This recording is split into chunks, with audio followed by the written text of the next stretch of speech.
This is the final word for all our cricket, fuelled by Kookaburra Cricket. I'm Adam Collins. I've got Geoff Lemon with me. We're at North Sydney Oval ahead of the very first ever day-night test match between these nations. The Women's Ashes comes to a whole new level this week and a lot to play for. The big 4 points on offer. If England can win that, they're back, well and truly back in the series. Oh, just about getting the 4 points and looking forward to next week. You know, lucky enough to get on the end of a few, etc., etc. It's beautiful down here, this crazy Art Deco architecture, this beautiful cricket ground. It's this sort of end of the day period right now where we're filming this, which is going to be so vital as we are in that day-night test format. You get to this sort of late evening bit or late afternoon and then into the evening, and the dusk starts to fall and people start to get a bit spooked out. It was Halloween the other day and there'll be some shivers as the sun goes down here at North Sydney. Yeah, that witching hour we found in day-night test matches that we've covered over the last couple of years. Although I do note that in the press conference today, England coach Mark Robinson was quite clear in saying there wasn't that much swing because the pitch they used out at Blacktown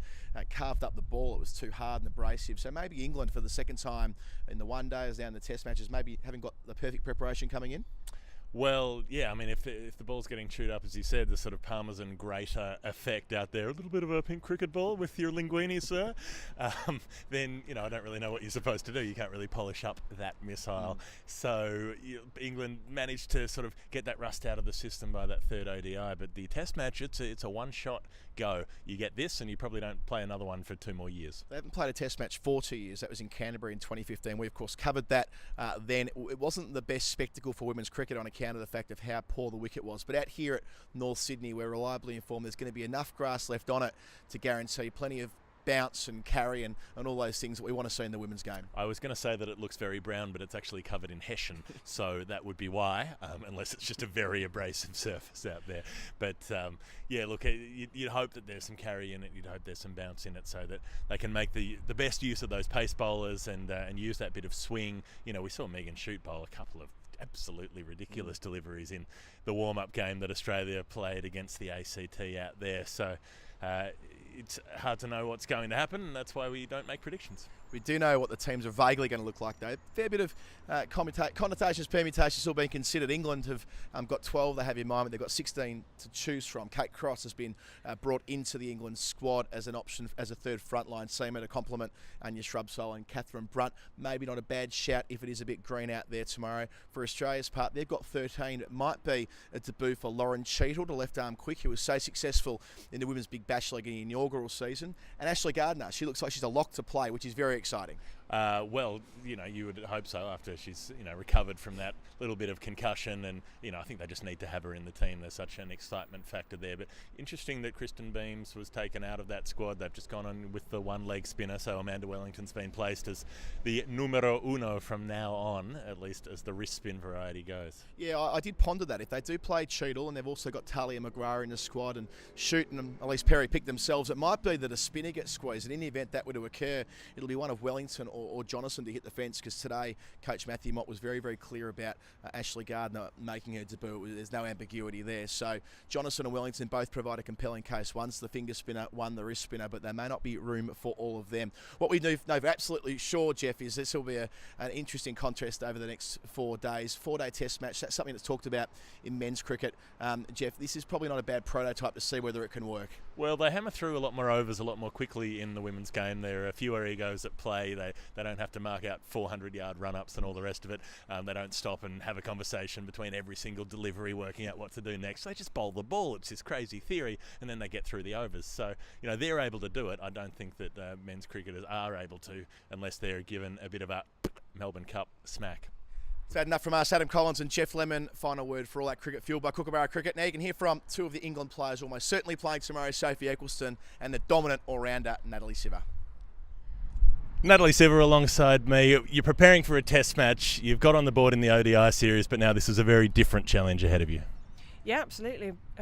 We've had a couple of warm-up games playing under lights, but we won't be as special as the real thing, so looking forward to it.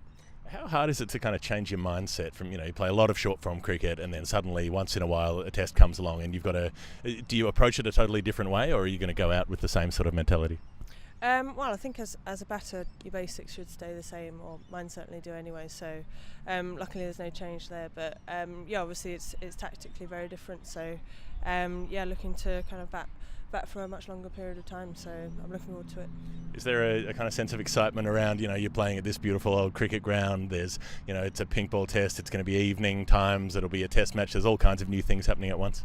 Yeah, I mean the whole day is going to be, 4 days is going to be very special. We don't get to play test matches very much anyway, so I think the last one we played was about 2 years ago. So for it to be a day-night test, that's even better, and for it to be the first women's day-night test, and for the Ashes. There's a lot of contributing factors to making it very, very special. Yeah, well, absolutely. You guys really, you can't afford to let Australia win. You could maybe afford to draw the game, but you certainly can't afford to let them get away. Is that a bit of pressure, sort of extra pressure as well? Well, I don't think necessarily. We always want to win when you put on an England shirt, so it's like any other game really, but yeah, obviously there's points up for grabs, so yeah, hopefully we can get the win.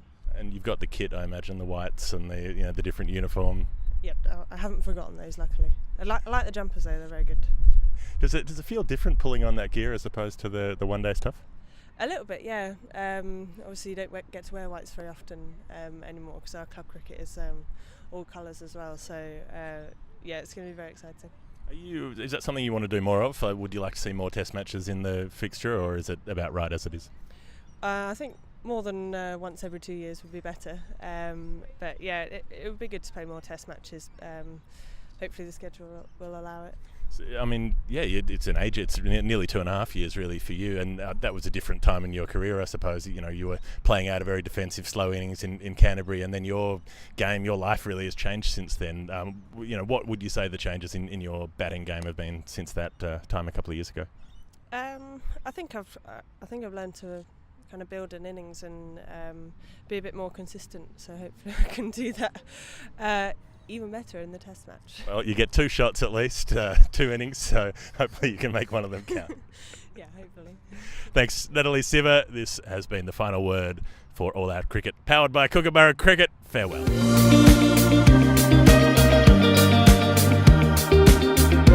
For the 2017-18 season, I'm using the Kookaburra Blaze. It's a great bat with a nice big profile for players who like to clear the boundary and be nice and versatile in their playing style.